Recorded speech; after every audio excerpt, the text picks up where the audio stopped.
المهم يخف التليفونات. مشاهدينا الاعزاء اهلا بيكم وفقرتنا الثانيه والاخيره، والحقيقه هنتكلم فيها عن موضوع مهم جدا بيخص اولادنا فلذات اكبادنا اللي دايما بنتمنى يكونوا في احسن حال وكويسين، بس لما بيكون عندهم شويه سعال وبيكونوا تعبانين اكيد طبعا اول حاجه بنعملها بندعي رب العالمين، بس اكيد بنروح وبنجري على الطبيب اللي في كل الاوقات هنكون محتاجين.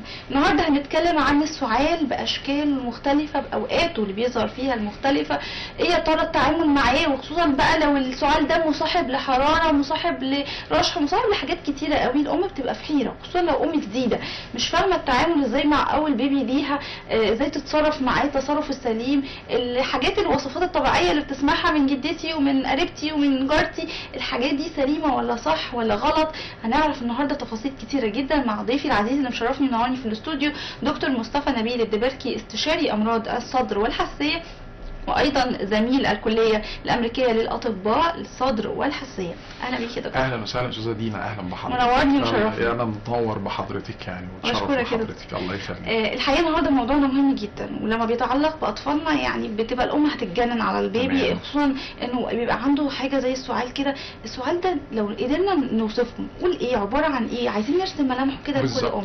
بصي حضرتك، احنا لو هنتكلم على السعال اولا طبعا بنرحب بالساده المشاهدين. السعال ده طبعا ده عرض، وعرض الحقيقه لاي تقريبا مشكله بتصيب الجهاز التنفسي. يعني السعال في حد ذاته احنا مش مرض، احنا لازم نفرق بين حاجه اسمها عرض وحاجه اسمها مرض. مرض ده اللي هو اصل المشكله، حصل خلل في الحاجه الفلانيه فادت ان هو يحدث تغير بشكل يعني مرضي معين في الشيء الفلاني. طيب الشيء دون او التغير دون ممكن يحدث عرض. احنا عامه عندنا اعراض بتاعه الجهاز التنفسي عاده يا اما نهجان يا سعال، انت واخد بال حضرتك، يا اما يقول لي اصل انا كحيت وجبت السعال دون كان فيه بلغم، اصل كان فيه دم، اصل كان ناشف خالص، انت واخد بال حضرتك، عندي الم في الصدر، دي كلها اسمها ايه؟ اعراض، اشارات واعراض للمرض حد ذاته، لكن عمره ابدا ما يجي السعال في مرض. السعال حد ذاته كمرض مش مرض في حد ذاته، لكن هو نتيجه عرض، نتيجه لتغير ما حدث في شيء ما يعني موجود في الجهاز التنفسي. هو عباره عن ايه بقى يا دكتور؟ بيظهر في شكل ايه بالظبط كده؟ هو السعال عشان نعرفه هو بيحصل انقباضات شديده انت واخد بال حضرتك ومفاجاه وسريعه جدا جدا في الشعب الهوائيه لمحاوله من الجهاز التنفسي لطرد لو في جسم غريب موجود انت واخد بال حضرتك، سواء بقى كان تراب، كان بلغم، كان عندي في مشكله ميكروب موجود اصلا فابتدى عمل تهيج في الانسجه اللي هي بتاعه الرئتين، عمل تهيج في الشعب الهوائيه، حساسيه صدر انت واخد بال حضرتك موجوده، مشكله اخرى ومشاكل كتيره جدا يعني اللي ممكن تؤدي لقصه ان هو ايه السعال اللي هو المتكرر. تمام. فاحنا بنقول هو تعريفه كده قبضات سريعه، فيبتدي ان هو وطبعا انقباض شديد في العضله بتاعت اللي هي الحجاب الحاجز، فبيؤدي ان هو ايه بالظبط كده. الفكره ان هو طبعا احنا لاسباب كتيره منها الافرازات ممكن تبقى من فوق، فاحنا هنيجي طبعا لاسباب السعال وانواعها ايه. طبعا احنا ممكن نقسم يعني السعال دون عشان نبتدي نتكلم عنه انت واخد بال حضرتك، يعني ليه اشكال ليه ممكن يظهر في صوره معينه بالظبط كده، يظهر في نوع تاني بالظبط. برافو على حضرتك، ده سؤال مهم جدا. اشكال السعال عاده اللي احنا بتجيلنا يا اما هتلاقيها كحه ناشفه خالص، يا اما كحه بلغم، والبلغم ده يا اما البلغم بتاعه ده ابيض، يا اما ملون انت واخد بال حضرتك اصفر او اخضر او كده، يا اما احنا في فرق بين الاصفر وبين الاخضر بالنسبه لي انا كدكتور. طبعا طبعا انا كدكتور دي بتشكل جزء من القرايه بتاعتي انت واخد بال حضرتك للحاله، لان طبعا زي ما بنقول احنا التشخيص ده بنحط يعني عارفه زي قطع البازلز كده، احنا بنحط قطعه بازل جنب قطعه بازل اللي هو الحاجات اللي بنكون اجسام صغيره يعني عشان نترجم للساده المشاهدين اللي هي الصوره اللي هي بتتكون للاطفال دي يعني عارفين اللي هي زي بنكون يطلع لنا شكل، فاحنا بنعمل كده. الدكتور وظيفته كده ده بيكح والكحه شكلها كذا، طيب وده في نهجان معاه، طب ده كان في حراره، طب لا ده النهجان كان مفاجئ، طب لا ده الكحه مش عارف، نبتدي نجمع الصوره مع الكشف الاكلينيكي مع ممكن لو اشعاعات طلبناها مع تحاليل لغايه ما نوصل للتشخيص اللي احنا عايزينه. ومن هنا دي نقطه مهمه احنا بنقول ليه الساده المشاهدين كده عشان احنا هدفنا طبعا انتوا قناه محترمه جدا وطبعا بحيي طبعا كل الاعداد والاخراج والتصوير وكل الناس طبعا الابطال الحقيقيه اللي واقفين ورا الكاميرا دول ابطال فعلا مهمين جدا لان انتوا حرب بينكم وبين الناس بتوع الطب اللي هو البلاستيك المغشوش، انت واخد بال حضرتك، اللي هو الاعشاب والاعوذ بالله السحر والشعوذه والكلام ده. فمهم جدا نخلي بالكم ان ما ينفعش ان انا اكح، اقعد اكح لفترات طويله وابقى اقول انا بكح مش مشكله، عندي كحه صغيره جدا وبسيطه وهتروح لوحدها، ومن غير ما اتوجه للطبيب اللي هو المختص. دي نقطه مهمه جدا، لان احنا قلنا الكحه دي عرض، يعني الجهاز التنفسي بيئن، عشان محتاج حضرتك ان انت تشوفه، محتاج ان انت تنظر له نظره عن قرب، ليه؟ عن طريق حد متخصص، عشان تشوف ايه اصل المشكله بالظبط. ده الاهم، عشان تتعالج، ان انا اكون بقى يعني بينظر للحاله بتاعتي بشكل مباشر. الاستشاره احنا بنقول وبنتكلم عشان نوجه التوجيه السليم. ليه بقى؟ بس لازم حضرتك هنكمل كلامنا، لان في معانا تفاصيل كتير جدا حابين نحكي فيها، بس بعد التليفون عشان ما اطولش عليك. الو، وعليكم السلام، اهلا بيكي. اتفضلي، بس معلي صوتنا شويه. بقول لحضرتك يا دكتور، انا سؤالي يعني في سؤال في الحلقه وفي سؤال بره الحلقه، بس ممكن تجاوبني عليه. اتفضلي. طب بقول لحضرتك، انا عندي طفل عمره سنه واسبوعين. ايوه. من عمر شهرين كان نزل له الفتاء الاربي وعملت له عمليه. يجي له ايه يا فندم؟ عملت له عمليه فتاء اربي. تمام. عملت له العمليه وجي دلوقتي من قيمه اسبوعين، هو دلوقتي عنده سنه. من قيمه اسبوعين من فوق العضو كده مكان بيورم ويعمل تاني. ايه هو اللي بيورم؟ الفتاء؟ من فوق العضو. من فوق ايه؟ من فوق العضو. ممكن اعلي الصوت شويه من فوق العضو يا دكتور. طب احنا خلي بالك احنا مش على اتصالك، لانه ده مش تخصص طبعا الدكتور، يعني اكيد هتبقي معانا طول الاسبوع في تخصصات مختلفه، تسمعينا واكيد هتبقى محتاجه دكتور جراحه اطفال. انت واخده بال حضرتك، انت محتاجه دكتور تخصصه جراحه اطفال. بالظبط. تمام، جراحه اطفال، لازم جراحه اطفال. هو هيقدر يفتيها اكتر في الاستشاره بتاعتها، لكن احنا بنوضح حساسيه وصدر بكل اشكالها وكل انواعها. ممكن اي منتظرين طبعا اتصالاتكم بنرحب بيها على رقم القناه موجود اسفل الشاشه، وبنرجع لكلامنا. فاحنا كنا بنقول السؤال يا اما ناشف خالص، كحه ناشفه. دي بتبقى مزعجه جدا، يعني لو احنا نتكلم على اول نوع منها اللي هو الكحه الناشفه. الكحه الناشفه دي بتبقى كحه مزعجه جدا جدا، ممكن تيجي مع نزلات برد عاديه، بالذات بعد النزلات الفيروسيه، تاخد بال حضرتك. وده الفتره، يمكن استاذه نرمين لما كانت بتتكلم معايا المعده وكنا بنتكلم، قالت لي الفترات نزلات البرد بتطول جدا الفتره السيزون ده. ودي ملاحظه ذكيه جدا، لان احنا فعلا احنا كاطباء صدر ملاحظينها السنه دي بالذات. النزلات الفيروسيه بتيجي فتره طويله بعديها من الكحه، قد تستمر شهر. هو بيسبب وجود ان في ظاهره بعد النزلات الفيروسيه ممكن يتسبب يحصل ان يحصل زياده نشاط، حاجه احنا بنسميها في الشعب الهوائيه. الشعب الهوائيه تبتدي ان هي ممكن فيها افرازات كده صغيره بيضه كده وسميكه، وتبتدي ان هو في نفس الوقت في استفزاز ليها طول الوقت مع اي مثير، هواء ساقع، تراب، كلام كتير، كلام من ده، تلاقيه عمال يكح يكح يكح. يعني الجو عموما ليه دور في تاثير ده. واهم شيء في الكحه اللي هي بعد نزله البرد دي برضه، عشان اقول للساده المشاهدين لو سمحت، اهم حاجه الهواء الساقع ما تعرضلوش خالص، يعني حاول تستريح خالص. حط كوفيه على، لو انت نازل بالذات بالليل او الصبح بدري، حط كوفيه على مناخيرك، ما تشمش الهواء الساقع بشكل مباشر، حتى لو مش هواء تيار هواء، مجرد ان الهواء نفسه ساقع، انت واخد بال حضرتك، حط كوفيه بحيث ترطب الهواء شويه، والهواء درجه حرارته شويه ايه يعني تعلى شويه. عند الكوفيه خلينا يا دكتور نتوقف ونكمل اكيد التفاصيل كتيره جدا عن السؤال، بس بعد الاتصال التليفوني. الو اهلا بيكي، اتفضلي. لو سمحت اكلم الدكتور؟ اتفضلي حضرتك، دكتور مصطفى معاكي. لو سمحت اكلم الدكتور بس؟ ايوه الدكتور معاكي، تسمعينا على الهوا، اتفضلي. لو سمحت يا دكتور، انا ابني عنده سنه و3 شهور، وبعده يعني بقاله بتاع شهر كده كحه مستمره، والاول كانت جافه وبعد كده في زي مخاط، وبعدين دلوقتي طول النهار مفيش كحه، بس لما بيصحى من النوم بيكح وبيرجع. تمام يا حبيبتي، الف سلامه عليك. يعني هو دلوقتي في تحسن شويه انت بتقولي؟ هو طول النهار مفيش كحه، اما بيجي بس ساعه ما بينام، هو اول ما بيصحى من النوم باين في حاجه في الحلق عنده، بيقعد مناخيره اخبارها ايه؟ الانف عنده عامله ايه؟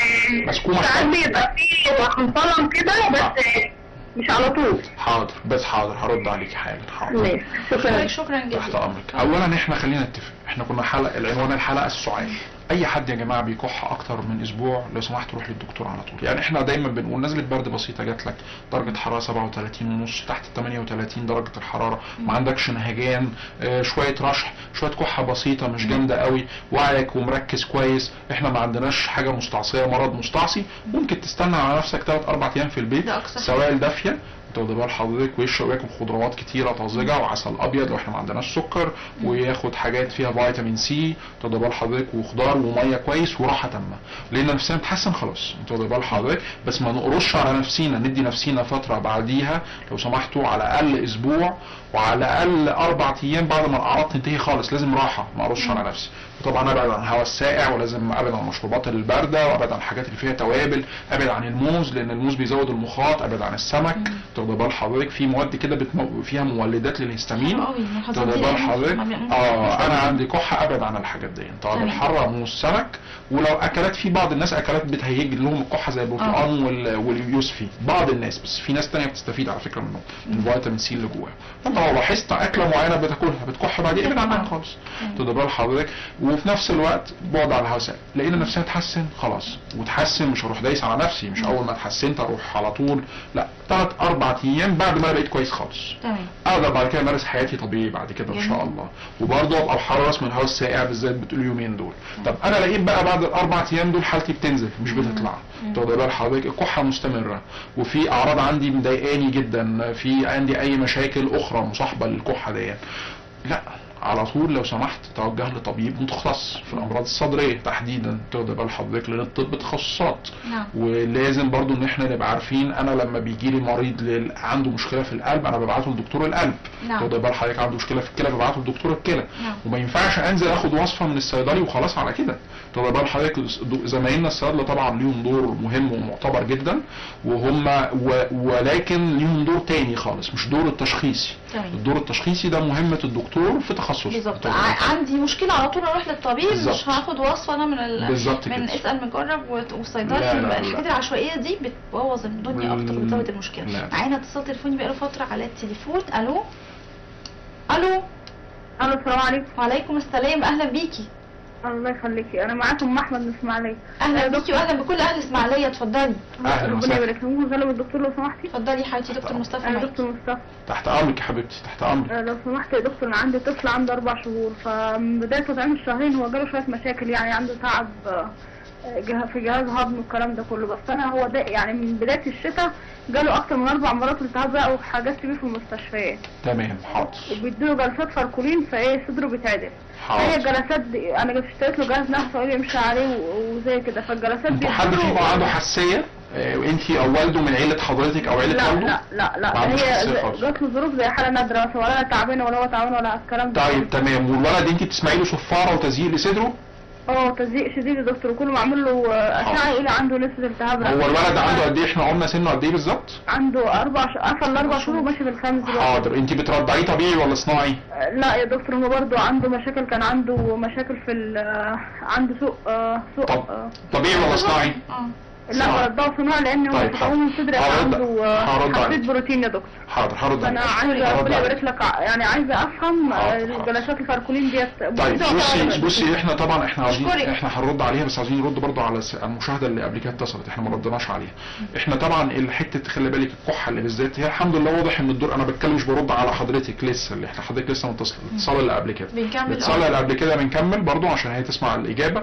طبعا احنا ممكن القصه بالذات اللي اول ما تصحى من النوم يبتدي يكح دوت، ممكن يكون مشكله في الانف، في شويه اسقاط خلفي موجود من الجيوب الانفيه ومن منطقه الانف على صدره، فالطفل بالذات اول ما بيصحى من النوم بيبتدي ان هو يطلع. وممكن بالليل بالذات مع انخفاض درجه الحراره يبتدي ان هو برضه يحصل انقباضات شديده في الشعر، او لو هو نام في السرير فوضع الاستلقاء ده برضه يبتدي يهيج، يبتدي المخاط ينزل. فمهم جدا ان احنا ممكن نبتدي هي تجرب محلول ملح تاخد بال حضرتك في انف الولد تاخد بال حضرتك، وفي اسامي تاخد بال حضرتك عادي يعني تجاريه كتير، ممكن اي محلول ملح اللي هي بتبقى اسمها ميه بحر عاده، وممكن تستخدمه كده لمده 4-5 ايام، وتسال الدكتور الصيدلي طريقه استخدامه ازاي تاخد بال حضرتك، وفي نفس الوقت تجرب. لقيت الموضوع بيستجيب تمام، ما بيستجيبش ارجعي للدكتور على طول الصدر زي ما احنا قلنا.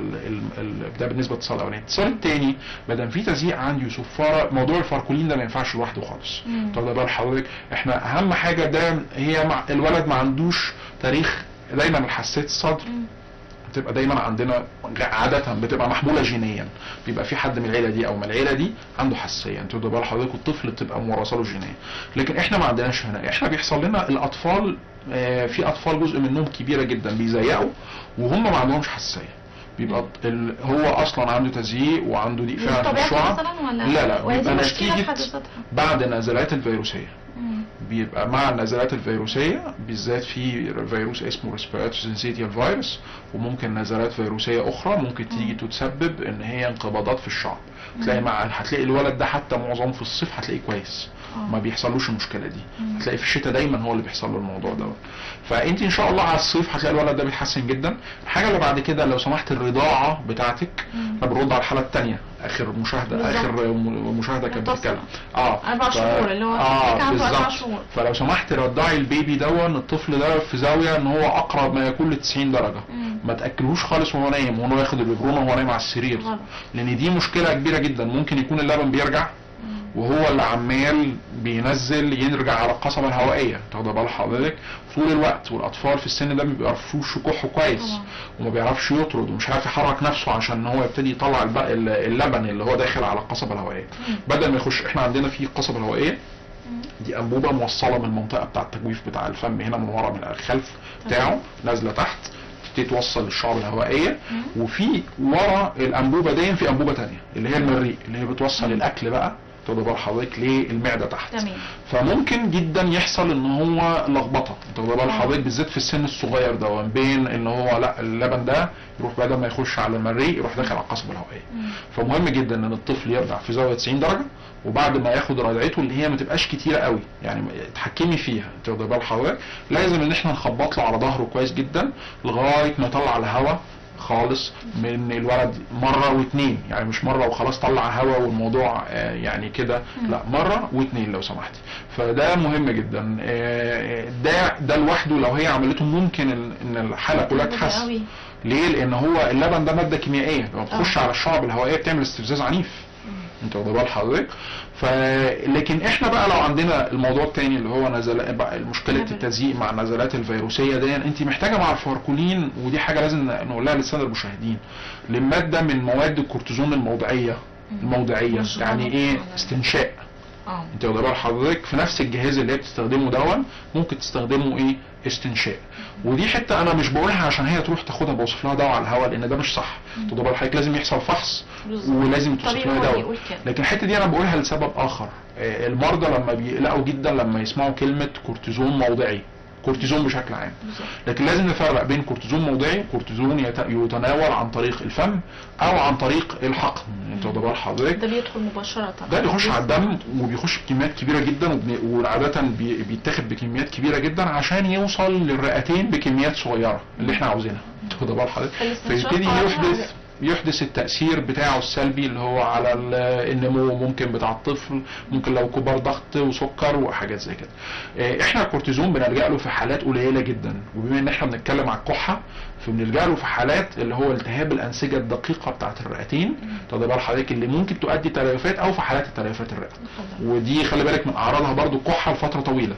ودي برضو احنا برضو بمناسبة الكحة لا ما تستناش على نفسك، عشان كده بقول لك ما تستناش على نفسك، بقول للسادة المشاهدين انت كحيت اكتر من اسبوع 10 ايام تروح للدكتور فورا، تاخد بال حضرتك ما تستناش. لان دايما علاج مثلا حاجه زي سبب من اسباب اللي هو زي الحاجات الامراض اللي بتؤدي لتلفات في الرئه دي بتبتدي بكحه، كحه كده ناشفه ومش عارف ايه، وبعد كده الموضوع يقلب بشويه نهجان تاخد بال حضرتك او الاثنين مع بعض. فتره بتبقى لسه في تغيرات بسيطه في انسجه الرئتين. التغيرات دي لو احنا اديناها جرعات معينه من الكورتيزون مع ممكن ادويه تانية حسب كل حاله تاخد بال حضرتك، ممكن ان احنا الحاله دي نرجع نبقى طبيعيين تماما لو لحقناها من الاول. لكن لو استنينا ممكن من الاول التغيرات دي هتقلب تليفات وكده. انا بتكلم على موضوع مش موضوعنا، لكن بالنسبه للمشاهده انت موضوع الكورتيزون الموضعي وبقول للناس الكورتيزون الموضعي اللي عن طريق الاستنشاق يا جماعه ده تقريبا ما بيوصلش للدم الا بنسب لا تذكر وملوش تقريبا اثار جانبيه. ورقم واحد الجايد لاينز العالميه يعني بس المنظمه. قد ايه يا دكتور؟ يعني اهم حاجه هو هيعيش على الموضوع ده ولا هيقعد فتره قد ايه؟ احنا على طبعا الكورتيزون. احنا اولا لما بنبتدي علاج طبعا لازم على الاقل نستمر 3 شهور. يبقى مدينا علاج كويس 3 شهور بعد ما الطفل خلاص فولي كنترولد. يعني ايه؟ ما بيجيلوش خالص الازمات ديت، خلاص بيجيله نزله برد وبتعدي تمام. تمام جميل. فاحنا لازم على الاقل نستمر 3 شهور. بعد كده احنا بنبتدي نسحب الادويه اللي احنا حاطينها، لان برضو انا ايه احنا ما نعرفش حاطين يعني حسب الحاله احنا بنحط تمام. ادويه. أوكي، يعني هو 3 شهور ماكس يعني بيبقى لا، مش الفتره ماكسيم. لا، مش ماكسيم. اللي نقول مبدئيا لحد ما نشوف مبدئياً حالته بتتحسن ولا لا. الدكتور اللي بعيد التقييم بالظبط. تاني. في اطفال بتحتاج تمام. تمشي فترات اطول، ممكن تمشي سنه، تدور حضرتك سنه ونص. ممكن في طفل محتاج ان هو حسب ياخد الحاله يعني ده مستنشقات بنقول عن حسب. طريق الجهاز او شفاطه او اي حاجه احنا بنديها له او بخاخه مثلا معينه تمام. ممكن يحتاجها على طول. طيب، أنا بس احنا برضو خلي بالك في الحته دي معلش عشان يبقى المعلومه واصله كامله للناس. مهم جدا ان احنا الاستنشاق دون انا ما بقاش متضايق منه ومتضرر وحاسس ان هو عبء عليا وخايف منه قوي وخايف مش عارف ان الطفل ان هو يتعود عليه وخايف ده كلام غلط يا جماعه. خافوا من المرض صحح المفاهيم. يا جماعه وخافوا من المرض. وبعدين الاستنشاق ما فيهوش اي حاجه تعود خالص في جميل القصه دي جدا. لان هو مش مخدر ولكن هو علاج زيه زي اي علاج. في بعض الناس بتحتاجه تمشي عليه على طول زي ادويه السكر والضغط، وفي بعض الناس بتاخده وبتوقفه على لو خلاص حسب مش يعني هو محتاج. امن بالظبط. في كل الحالات وهو طبعا الطبيب بتاعها اللي هيوصف لها ده. بالظبط. وخلينا ناخد اتصال تليفوني عشان بس تمام. مطولين عليه. الو معايا. الو مع الو حضرتك. فقدنا الاتصال. الو كان عندها طب هي استشارتنا اللي هي اللي كان عندها طفله عندها 4 سنين وعنده كحه شديده جدا. دي الاستشاره بتاعتها المتصله كانت معانا على التليفون. حاضر. نقول لها إيه؟ كحه شديده برضو احنا اول حاجه الكحه دي مطوله لو سمحتي الدكتور على طول متخصص تروحي له على طول. لكن مبدئيا احنا قلنا نصايح ما تعرضيش لهواء ساقع، ما تشربش حاجه ساقعه، وفي نفس الوقت السبايسز ابعدي عنها، التوابل الحاره، الموز، السمك. مبدئيا لو في مشكله في الانف عند الطفله دي لازم تتحل، تاخدي بال حضرتك. لو في مشكله عندنا في اللوز لازم تتحل. لو في مشكله عندنا موجوده انت واخده بال حضرتك ان احنا برضو ما سالناش للاسف طولها، يعني كنا محتاجين ناخد وندي معاها في الكلام عشان نديها كلام ادق شويه. لكن بمنتهى البساطه لو سمحتي لو الكحه دي مطوله عن اسبوع روحي للدكتور على طول، ما تستنيش يعني. خلينا نقول يا دكتور طيب لو عايزين نرجع سريعا بقى للسؤال لان باقي دقايق على فقرتنا. هنقول كل الانواع بتاعه السعال بتبقى مضادات حيويه لان بنعرف ان في سعال ليلي، سعال بيجي وقت الليل بس وهو نايم. هل كل الانواع بتحتاج مضادات حيويه ولا؟ بصي يا فندم موضوع السعال يمكن موضوع السعال زي ما احنا قلنا ممكن يبتدي يعني لو نبتدي نقسم كده ممكن اسباب السعال. احنا يمكن قلنا على انواع السعال، سعال ناشف وسعال ببلغم وسعال ببلغم ملون وسعال ممكن مصاحب بدم. خدوا بال حضرتك لو قلنا احنا عندنا في المنطقه بتاعه الانف دي ممكن تسبب اسقاطات على الجهاز التنفسي. انا هستاذنك لانه واضح ان مش هنلحق حتى نجاوب على السؤال. معانا اتصال تليفوني هناخده بس سريعا. الو اهلا بيك اتفضل. السلام عليكم، عايز اكلم الدكتور. سلام دكتور مصطفى معاك. اهلا بحضرتك. اهلا. ازيك يا دكتور؟ اهلا بسعادتك. اهلا بيك. اخيرا انا اول مره من عليكم يفتحوا عليا والله ليا 3 سنين يفتحوا عليا. معلش يا فندم احنا عندنا دايما ضغوطات على التليفون. المهم يا دكتور انا كحه لي 15 يوم كده وكانت معرجه الدم ورحت كشفت عند دكتورين وعمل لي اشعه على صدري قال لا ما تخافش الاشعه طالعه سليمه وبتاع ده دي بس نزلت برد شديد. عاديه ولا مقطعيه الاشعه دي؟ لا ده اشعه عاديه على الصدر كده. تمام. والدم ده وقف ولا لسه؟ لا خاف من ساعه ما خدت العلاج خاف. كانت نقطه الدم لما بكح كحه ناشفه بينزل دم كده. جامد قوي. انت سنك قد ايه يا فندم؟ سنك قد ايه؟ سني 28 سنه. 28 سنه ومدخن؟ ايوه بدخن. طيب حاضر. لكن خلاص الكحه دلوقتي ابتدت بتختفي يعني؟ ايه؟ بتختفي الكحه دي خلاص بتروح؟ ايوه لما خدت العلاج عن طريق فتره حيه وشويه علاج كده خدت الكحه تخف والدم بدا ينزل. حاضر. بكح كحه جامده كده وصلت لي كده. دم نزف من مناخيري ما اعرفش بقى ليه سبب الكحه ولا دي ممكن حاجه في المناخير. لا انت اللي مناخيرك دي بص عليها انت على شوف الضغط عندك مرتفع ولا حاجه. ولو الضغط عندك مش مرتفع لو سمحت كل خضار كتير وخد حاجات فيها فيتامين سي انت واخد بال حضرتك لان ممكن يبقى عندك فيه قرحه او الشعيرات الدمويه في الانف ضعيف فكل خضار كتير وخد فيتامين سي، ولو ما استجابش يعني ماليش دعوه بالكحه يا دكتور. لا ما الانف ده مالهاش علاقه بالكحه بتاعتنا. لكن ممكن مع الكحه يعني ممكن لو انت كحيت جامد قوي يحصل ضغط على الشعرات الدمويه تكون ضعيفه في مكان معين او في قرحه في مكان معين في الانف، ففعلا تجيب تنزف.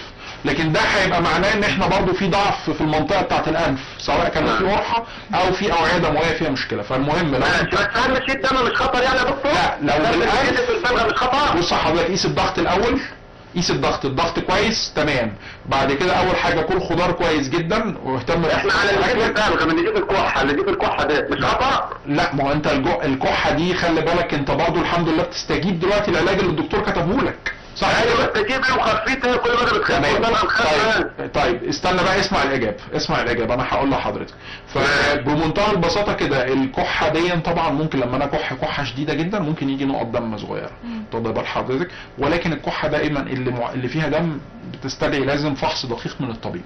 لان دايما دي علامه شويه احنا لازم نحط علامات حمراء كده تحتيها لان نستبعد اشياء معينه تاخد بالك اللي تحصل. لكن وارد مع نزلات برد وطبعا هيبقى في ارتفاع في درجه الحراره، في شويه كحه ببلغم، في الكلام ده وكحه شديده قوي قوي قوي بتاع، ممكن تيجي نقطه دم مش مشكله.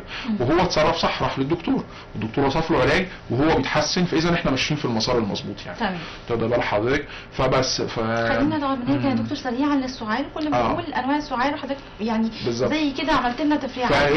الانف ممكن تعمل اللي احنا بقى الكحه اللي ممكن تطول قوي بالذات الانف، منطقه الانف ممكن الجيوب الانفيه يبقى فيها اسقاطات مستمره من خلف من ورا خالص، زي ما بيقولوا زي المناخير بترشح من قدام ممكن يبقى فيه اسقاط خلفي من ورا، وده بيبقى سبب ممكن مستمر للكحه الطويله الفترات طويله. فدي لما بتظبط خلاص. ممكن عندي ارتجاع في المريء، تاخد بالك انا بقول لك على الحاجات اللي احنا ما بتجيش في دماغنا، والحاجات دي برضه هنكملها بعد الاتصال التليفوني. استاذنا الو، الاخراج بينتقم مننا. السلام عليكم. الو بس هي وقت كده تحت امرك. السلام عليكم. تحت امرك يا فندم. دكتور السلام معاك. عليكم. تحت امرك. وعليكم السلام، اتفضلي. تحت امرك يا فندم. لو سمحتي بس عندي سؤال بس. دكتور سامعك، اتفضلي. تحت امرك. انا عندي طفل عنده 4 سنين بس بيعاني بالكحه من زمان قوي، يعني تقريبا من عنده 2 سنين والكحه بتصير عنده. تمام. يعني بتجيله في الشهر 2 3 تمام. ما بتروحش باستمرار، يعني 15 يوم اكشف عليه يديله علاج وادويه، كل الادويه للكحه ما بتروحش برضه. طيب. اشتكيت من اللوز، عملت له اللوز واللحميه وبرضه باستمرار عنده، قلت يمكن منها. تمام. بس طيب. مش عارفه حضرتك يعني. والكحه دي حاسه فيها ناشفه ولا فيها بلغم الكحه دي؟ لا ساعات تبقى ناشفه وساعات فيها بلغم، يعني ساعات يرجع بلغم. تمام. والولد ده بتشوفي له لون البلغم بتاعه؟ تقدري تشوفيه يعني؟ بيجي بميه، ايوه زي بخار كده ابيض. اصفر ولا ابيض؟ ابيض خالص؟ لا ابيض. طب ومناخيره ايه الاخبار؟ رشح، مجرد برد خفيف بس كده. طيب ماشي حاضر، هرد عليكي حاضر.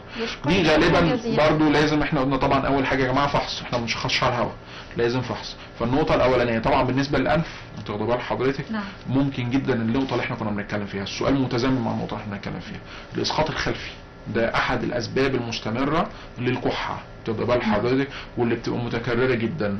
فلازم ان انا اعالج لو في شويه حساسيه في الانف او في الجيوب الانفيه او في ممكن مشكله حاجز انفي او في لحميه من ورا او في، لازم الحاجات دي كلها يتم علاجها تاخد بال حضرتك. طبعا ده بعد استبعاد وجود اي مشكله موجوده في الصدر، يعني لازم طبعا يتم فحصه وبيتعمل له اشعه على الصدر وبنشوف هي اي مشكله موجوده ولا لا. الاشعه على الصدر بس اللي بتكفيني يا دكتور؟ لا والفحص طبعا الكلينيكي تاخد بال حضرتك ده مهم جدا. ده المرحله الاولى. الفحص ازاي؟ فحص اول حاجه بعدين ندخل في بالظبط في حاجه ثانيه ولا لا؟ بالظبط. لو استبعدنا وجود حاجه خالص في الصدر نبتدي ندور في المناطق الاخرى تاخد بال حضرتك، واللي احنا زي ما قلنا ممكن يكون في منطقه فوق، ممكن يكون اللوز عندي مستمره تاخد بال حضرتك، بس طبعا هو شال اللوز هنا. واللوز دي على فكره من احد اسباب التكرر اللي هو بيجي اعراض وكحه ومش عارف ايه، وتبقى من الناس مش عارفه وبتخلطها مع مشاكل اخرى، يقول لك الولد بيجي له نزلات برد كتير ومش عارف ايه وبتاع، فتفتحي زور الولد تلاقي اللوز قد كده كبيره جدا تاخد بال حضرتك، وتديها مضادات حيويه والولد هو خلاص حتى بطل يشتكي منها، يقول لك بس هو ما بيشتكيش منها ولا بيسخن،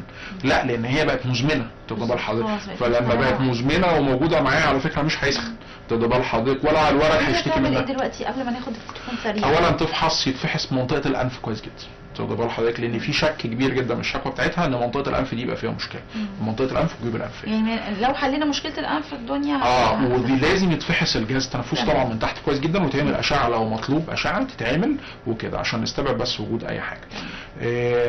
فنرجع احنا كنا بنتكلم على الاسباب قبل ما نرجع. طيب ماشي. الو السلام عليكم. وعليكم السلام، اهلا بيكي. ممكن اكلم الدكتور؟ اتفضلي دكتور مصطفى معاكي. معلش يا دكتور، انا عندي طفل بس عنده مشكله في القلب. ايوه حاضر هو تمام. على طول تعبان، على طول دايما بكشف له، ودايما مناخيره دايما برد كده، نزل برد من مناخيره لونه اصفر. تمام. فدايما دلوقتي كشفت له عنف ووزن اخر ما زهقت، فالدكتور كتب له على شفاط يكشف البتاع من المناخير. بس عنده صدى في التنفس، هل اكشف له ايه، اطفال ولا بح صدره؟ لا هو صعوبة في التنفس من مناخيره ولا من ايوه تحت؟ لا، هي المشكله كلها في مناخيره. طب خلاص، انت برضو رحتي لدكتور انف واذن بتقولي صح كده؟ ايوه. ممكن تخليكي مع دكتور انف واذن فعلا، وخليه يتابع وشوفي ايه الوضع، ايه الموضوع وكده ما يعني. هو بيقول لي عشان خاطر قلبه وكده. قلبه؟ اه. قلبه ايه؟ هو عنده مشكله في القلب يا دكتور. مشكلة تانية في القلب؟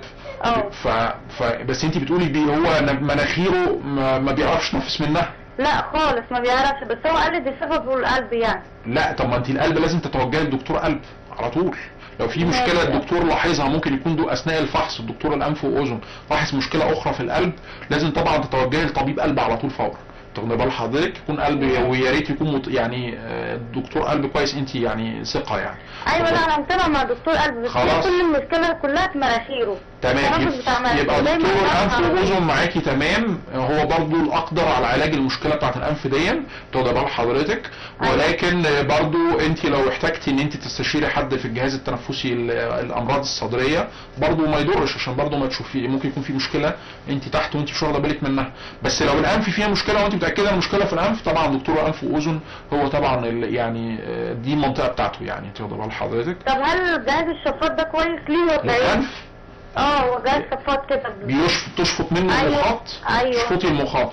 هو انت قبل الجهاز ده طبعا انت بتحطي فيه نقط للانف كده، اكيد الدكتور هي كاتبها نقطة لك. الملح. ايوه ايوه، وبتحطيها بصي زاويه الطفل يبقى مايل كده، يعني زاويه تقريبا زاويه كده تحطيها في الطفل كده، وبعدين تبتدي تقعديه. هو الطفل قد ايه احنا قلنا سنه قد ايه؟ هو عنده سنه و6 شهور. وبعدين تبتدي تقعديه وتحطي بقى الشفاطه دي وتروحي طبعا قافلاها كويس الاول، وبعدين تفتحيها بالراحه، تحطيها على انا اسف اول الانف كده شويه، تدخليها سنه صغيره مش قوي، سنه صغيره قوي، وبعدين تفتحيها بالراحه خالص، تفتحيها بالراحه قوي قوي يعني عشان ما يحصلش شفط جامد، بحيث لو في مخاط يطلع معاكي. وبعدين لازم تكرري الموضوع في الناحيه الثانيه، وبعدين لازم تنضفي الشفاطه دي كويس جدا. الشفاطه دي لازم تتغسل كويس جدا جدا، ولازم تتنضف كويس جدا جدا، تاخدي بال حضرتك، لان دي ممكن ما تبقى مصدر للعدوى المتكرره. بس اهم حاجه يحصل تتغسل جدا وتعقم كويس قوي قوي قوي الشفاطه دي. تاخدي بال حضرتك. شكرا جزيلا على اتصالك. ماشي بشكرك. نرجع يا دكتور سريعا لموضوعنا، كنا بنقول اسباب اللي عامله في السعال كده او ممكن تظهره بالاشكال المختلفه دي. تمام. طيب عن طريق السبب انا بعرف ولا هو المضاد الحيوي هو ابرز علاج لكافه انواع السعال؟ لا المضاد الحيوي طبعا ده علاج لو في مشكله ميكروبيه موجوده، بكتيريه كمان تحديدا، انت واخد بال حضرتك. فالمشكله البكتيريه دي طبعا احنا بنعالجها، او لو في مشكله فيروسيه واحنا خايفين من العدوى السنويه، فانا بلجا لكده. لكن انا ممكن خلاص زي ما احنا قلنا، ممكن عندي مشكله هنا في الانف وده تحسس ملوش علاقه خالص، مش ميكروب اصلا، فهو تحسس، ففي افرازات كتيره في عمرها بتسقط. طب نعمل ايه بقى؟ فهنا برضو خلي بال حضرتك زي المشاهده اللي احنا بنتكلم، ممكن يبقى يعني في حساسيه عندي في الانف، فالشفاطه دي مش علاج لحساسيه الانف خالص، عشان تبقى عارف ده بس عشان الاطفال الصغيرين ما بيعرفوش انا اسف ينفوا، فاحنا بنحاول ان احنا نسحب كده. لكن لو في عندي حساسيه انف لازم هيبقى في موضعيا في علاج تضرر حضرتك، وممكن تبقى مواد زي ما بنقول كده مشتقات الكورتيزون واحفاد الكورتيزون الموضعيه، تاخد بال حضرتك. ممكن يبقى حاجات زي ميه البحر اللي احنا بنتكلم عليها دي، لو في مشكله ثابته زي لحميه، او في مشكله مثلا حاجز انفي، او مشكله لوز مستمره، لازم طبعا يتعمل الحاجات دي، تبقى فيها تدخل جراحي يعني. هستأذنك هناخد كمان تليفون. الو. تمام مع حضرتك. الو. الو. الو اهلا بيكي. ايوه لو سمحت يا دكتور. اتفضلي يا دكتور مصطفى معاكي. عمرك يا فندم. لو سمحت يا دكتور، انا عندي طفله عندها سنتين، هي طفل دوي. 5 سنين؟ سنتين. تمام. بس على طول عندها برد بطريقه فظيعه. يعني على طول، حتى هي ما بتخرجش بره، مفيش تيار هوا بيشوفها، على طول صدرها تعبها، وعلى طول في برد شديد. في صدرها ولا في مناخيرها؟ لا في مناخيرها وفي صدرها. طيب والدور عادة بيبتدي في مناخيرها؟ بيبتدي عادة في مناخيرها. رشح بطريقة فظيعة، يعني بصراحة جميع الأدوية بتاعت الرشح أخدتها. حاضر. هرد عليك. الف سلامه عليها وربنا يطمنك على بناتك. اول حاجه احنا طبعا لازم برضو في نقطه مهمه جدا احنا لازم نتكلم عليها، الصحه العامه بتاعتنا. تاخد بال حضرتك، الصحه العامه بتاعتنا مهمه جدا. ان انا ازاي انا كميه الفيتامينات اللي انا المفروض ادخلها في اكلي واخدها، تاخد بال حضرتك، ونوعيات الاطعمه بتاعتي، تاخد بال حضرتك، ده بيساعدنا لما انا طبعا بتاثر على المناعه وتاثر على كفاءه الاوعيه الدمويه بتاعتي ومدى قوتها ومدى ان هي مش سهله قوي ان اي شويه هواء ان هي تبتدي ان هو يحدث لي الرشح دون. ولما الرشح يجي على فكره ممكن يبقاش فيه ميكروب اصلا، فالرشح جه ده اللي هو مفيش ميكروب ممكن يبقى سهل بيئه صالحه ان يبقى ميكروب ينمو عليها، تاخد بال حضرتك. ومن هنا يبتدي المنطقه بتاعت الانف، عشان كده بسالها عاده ده السيناريو الشهير جدا اللي بيحصل، تبتدي منطقه الانف تبتدي تحتقن، تبتدي تسقط على القصبه الهوائيه تحت والشعب الهوائيه، وبالتالي يبتدي يحدث المنطقه اللي فوق ابتدت، المنطقه اللي تحت تبتدي تكح بقى، ويبتدي الجهاز التنفسي السفلي يبتدي يئن ويبتدي ان هو يشتكي ان ايه في مشكله الحقوني، ونبتدي نتدخل بالمضادات الحيويه والكلام ده. فمهم جدا بالنسبه للمشاهده، اولا لو سمحتي مناخيرك استخدمي ميه البحر دي بانتظام بالنسبه للبنت ده. تمام، اللي هو المحلول الملح. الحاجه الثانيه برضو لو البنت لسه في الرضاعه احنا قلنا تبقى 90 درجه، خلي بالك من القصه دي، اللي ممكن البنت بتقشط او لسه ببرونه بتقشط وتطلع على منطقه الانف زي ما هي بتستفز، احنا قلنا بتنزل على القصبه الهوائيه اللبن، ممكن يطلع على منطقه الانف ويبقى استفزاز مستمر. الحاجه اللي بعد كده لازم انت لو البنت بترضع انت اهتمي بغذائك جدا عشان يبقى اللبن اللي هو نازل فيه جوده، وفي جوده معينه مطلوبه. ان احنا مش بنوزع كويس اللبن ده هيبقى بدون جوده مش هيدي المناعه كويسه للبنت. الحاجه الثانيه انت البنت دي بتاكل خلاص غالبا، يعني هي غالبا مش بترضع دلوقتي سنتين يعني بالظبط، فاحنا طبعا ابتدي دخلي لها عوديها ان هي تاكل خضروات طازجه. مهم جدا ان انا اعودها تاكل الطماطم والجزر والخيار والفلفل الرومي والكلام ده كله. لو بروكلي برضو مسلوق كده بسيط يبقى جميل جدا. لو في امكانيه للحاجه اسمها الافوكاتو جميل جدا. لكن ما تديش فيتامينات من الصيدليه. بصي الخضار بتاع ربنا اقوى من اي فيتامينات. ممكن تاخد شويه فيتامين سي للبنوته ما فيش مشكله. في حاجه اخيره ليها لان في اتصال معايا. ميه، والبنت تهتم بشرب الميه بتاعتها، تاخد بال حضرتك. ومهم جدا فرش السرير بتاعها يتغير يوم بعد يوم. والبنت ما اخرجش بيها في البرد، تاخد بال حضرتك بالليل، الا لو انا حاطط حاجه على منطقه الانف بتاعتها بالذات اليومين دول، تاخد بال حضرتك. مهم جدا ان احنا تجنب الهواء، برضو تجنب اكلات زي الموز، تاخد بال حضرتك، والتوابل الحاره الشديده ممكن هي تبتدي ان هي تثير المنطقه عندها. السمك مش قوي، مش هقدر ان انا احرم البنت منها في الحاله دي، لان البنت عندها رشح مستمر.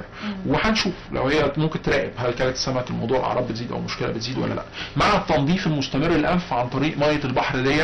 وطبعا يبقى في استشاره طبيب عشان ممكن يبقى في مشكله طبعا، ممكن يبقى في مشكله موجوده وممكن تتحل ببساطه يعني. طيب ناخد كمان تليفون. الو.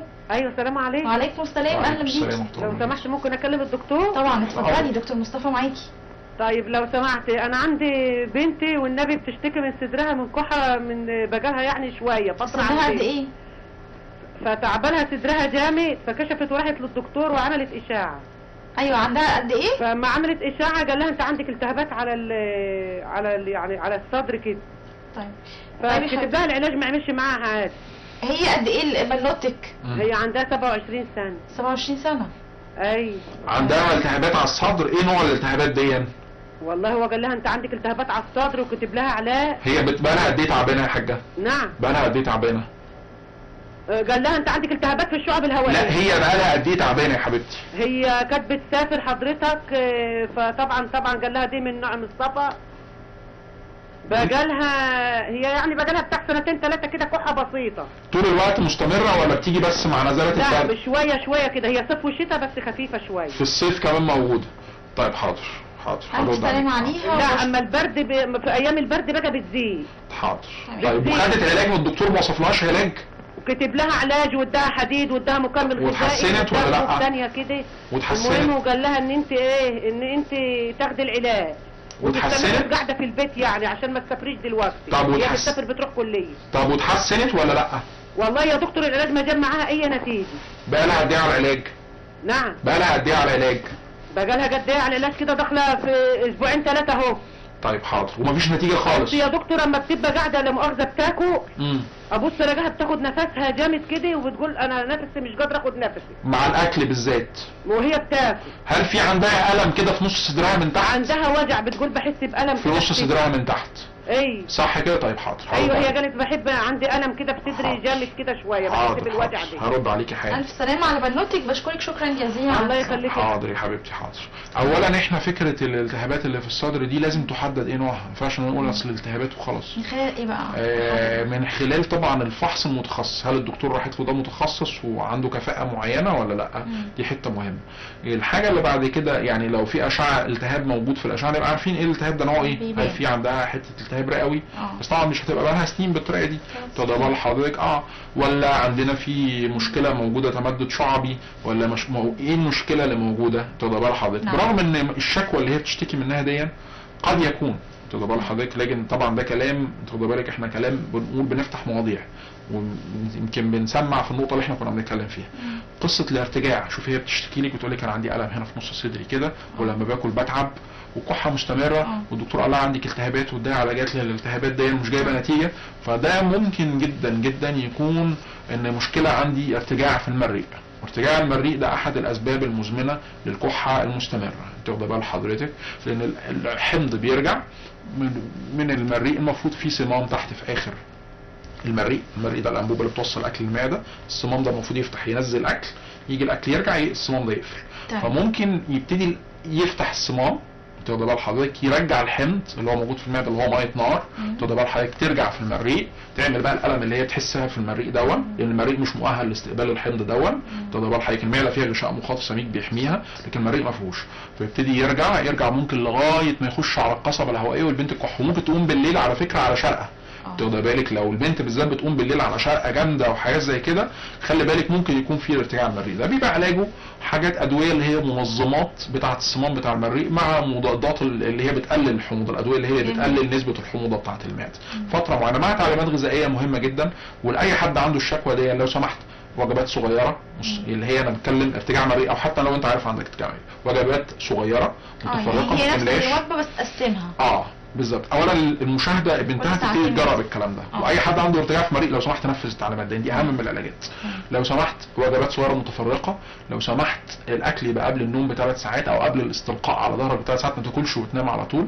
امنع المياه الغازيه خالص، الشاي والقهوه الحاجات المواد اللي فيها كافيين تبقى في اقل الحدود نحاول نتجنبها تماما، ولو كان خدنا حاجه منها تبقى على الشعره، يعني ربع معلقه قهوه اوكي، ربع معلقه شاي اوكي، عشان ده الناس اللي هم عارفه المدمنين القهوه والشاي اوكي، خد بس حاجه صغيره قوي بالظبط، خد بس حاجه صغيره قوي. لو سمحت الموز برضو من الحاجات اللي بتسبب ارتجاع، التوابل الحاره من الحاجات اللي بتزود الارتجاع جدا، النعناع بيزود الارتجاع بطريقه عنيفه، في ناس بتبقى فاكره تقول لك انا اخد النعناع ان ده حلو جميل هيهدي، ممكن يهدي فوريا لكن هو بيعمل ارتخاء اصلا في الصمام بتاع المريء اللي هو تحت ده.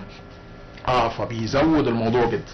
فابعد عن النعناع، ابعد عن الاكلات اللي فيها مقليات وفيها دهون مشبعه لو سمحت، ابعد عن الاكل اللي هو دايما دسم وفيه دهون كتيره. تاخد بال حضرتك يبقى الاكل بتاعنا كل ما يكون بسيط فكل ما يكون هو صحي.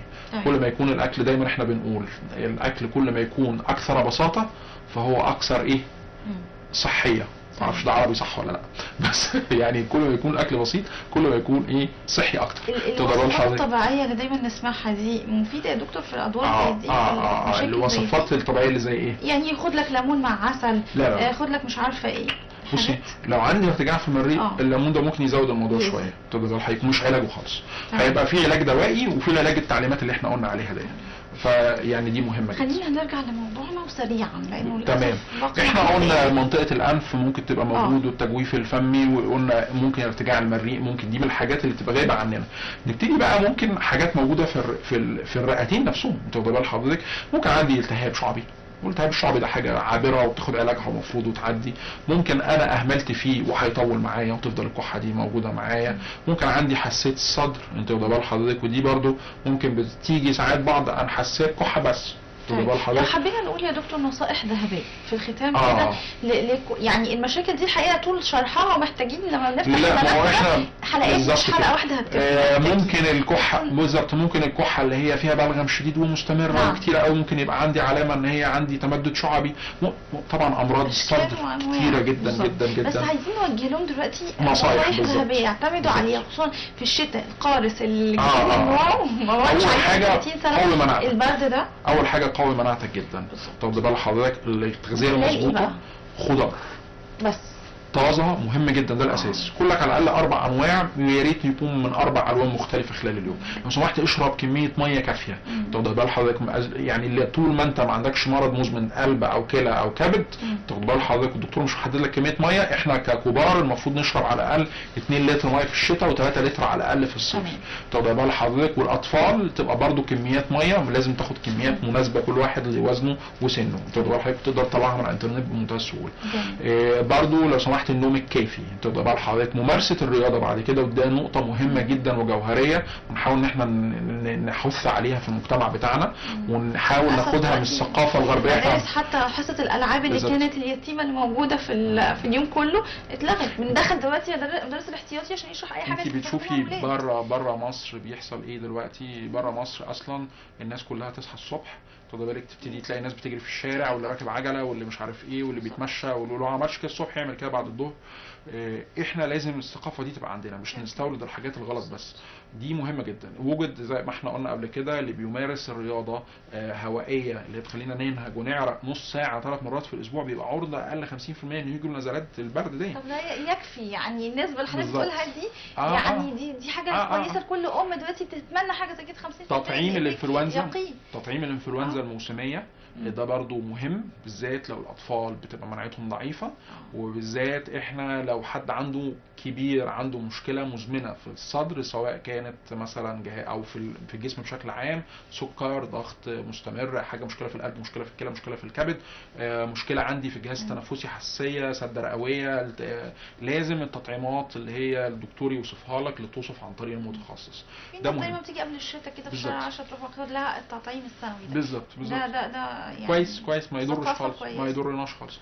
الحاجه اللي بعد كده ايدينا، نظافه الايد، لازم ايدينا تبقى مغسوله طول الوقت بقدر الامكان. دي توفر علينا مشاكل كبيره جدا، ودي نقطة عاوز اقول جوهرية انت واخد بال حضرتك، لان دايما الميكروبات عادة بتيجي. انا حطيت ايدي على الترابيزة دي، وكان في حد كحح في ايديه وحط ايده على الترابيزة دي قبلي، وانا خدت الميكروب على ايديا وحطيت ايدي على بقي، مناخير، عينيا. انت واخد بال حضرتك، ده بيبقى دي اغشية مخاطية، وبيبقى سهل جدا الميكروبات تخش تخترق الاغشية المخاطية دي. فايديا ما تجيش لو سمحت وعلم ولادي كده، بقي، مناخيري، عينيا. الحاجه اللي بعد كده الاطفال والكبار لو سمحتوا، ده في سيدات كمان انت واخد بال حضرتك، الحاجات الحلويات انت واخد بالك، وبنكلم برضو المشاهدين السابقين لو سمحتوا، الحلويات والحاجات الحلوه اللي على الفاضي واللي مليان احنا عمالين نملى بيها اجسام ولادنا دي، والسكريات الكميات الكبيره دي اكتر شيء مضر للمناعه وللجسم بشكل عام، لاجهزه الجسم بشكل عام. دي كلها مواد صناعيه ودهون مهدرجه، وكلها لو سمحت سكريات كبيره. كل الحاجات دي بتؤدي لكل مشاكل الدنيا، مش مشاكل الصدر بس، ومش مشاكل العدوى بس. تاخد بال حضرتك. فلو سمحت الحاجات دي احنا مش هنحرم الاطفال منها تماما، ولكن احنا ممكن نخلي الطفل ياكلها مره واحده في الاسبوع، اوكي؟ لكن يعني كل يوم ياكل الحاجات دي مش مطلوب. ولما ياكل حاجه من الحاجات دي فرضا، الطفل هياكل، اعلمه ان هو يختار ازاي الغذاء الصحي اللي هو ما فيهوش دهون مهدرجه، مش مقلي، ما فيهوش زيت، انت واخد بالك، ما فيهوش الوان صناعيه، يكون حاجه اقرب ما يكون للمخبوزات اللي هي معموله في الفرن، ومش متضاف عليها الوان ولا اطعمه صناعيه. انت واخد بال حضرتك. برضو في نفس ده شيء مهم جدا، لان ده بيحمل خلل عندنا جدا جدا جدا في المناعه. انت واخد بال حضرتك. الحاجه اللي بعد كده برضو دي مهمه قوي، عدم الاختلاط بشكل مباشر مع حد بيكح. انت واخد بال حضرتك، مع حد بيكح ابعد عنه مسافه كافيه. انت واخد بال حضرتك.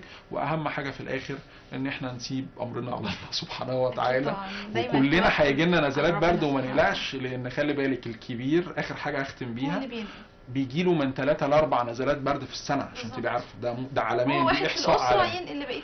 الاطفال من 8 ل 10 نزلات برد في السنه، عشان بس ما نبقاش قلقانين، لان برضو ما نقلقش، ده معدل عالمي على فكره، مش عندنا في مصر. بشكرك يا دكتور، شكرا جزيلا على النصائح الذهبيه دي اللي اعتقد كل ام لو مشيت عليها يعني بشكل كبير جدا هتتفادى مشاكل كتير جدا تيجي لاولادها. كان معانا النهارده مشرفنا ومنورنا الدكتور مصطفى نبيل الدبركي، استشاري امراض الصدر والحساسيه، وايضا زميل الكليه الامريكيه لاطباء الصدر والحساسيه. بشكرك. انا اتشرفت بحضرتك يا فندم.